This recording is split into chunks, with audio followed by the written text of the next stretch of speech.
Сәлеметсіздер ме? Бүгін бізге складымызға Пернем Кенжебековна деген кісі клиентіміз келді. Осы кісіден бір сұхбат алайық.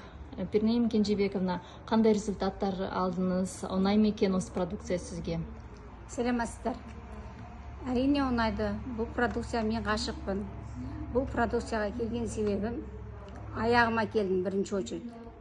Панкратит, асқазаным түнде мен нан жеп жатсам, обязательно оны құсатымын. Көк шай ішіп сөйтіп жататымын.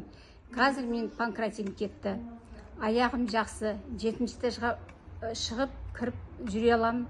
Өте жақсы, көп жаяу жүремін. Оның алдында да айтып кеткен болатымын. Менде өтімдегі тасым түсті. Енді результат жақсы.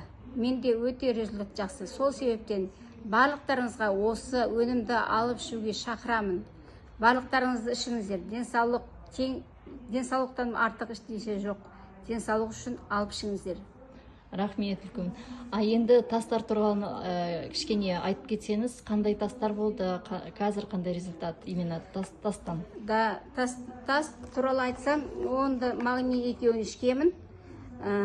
Мен сразу 2 гипалайн іштім, потому что жаңағы Сабира ханым айтқан, мына өнім өте жақсы өнім, деп сүйетін. Менде соны көріп, осыдан 2 іштім. 2 ішкеннен менде өтімдегі тасым түсті. Ол тастар 20 жыл бұрын айтқан маған, тасың бар деп. 20 жыл бұрын мен де түскем. Сол тасты айтатын, сен өлгенде өзі бірге кетеді деп. Жоқ, ол уже менен шықты. Денсаулығым жақсы.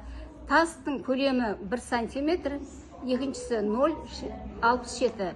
Сол тастан қазір менде қалғаны 0,37. Ой, Аллаға шүкір. Күшті ма? Күшті. Рахмет. Ішіңдер, тазаланыңдар, жазылыңдар. Пархайте дейді орысша, пархайте. Аумин. Жұмыс істеңдер.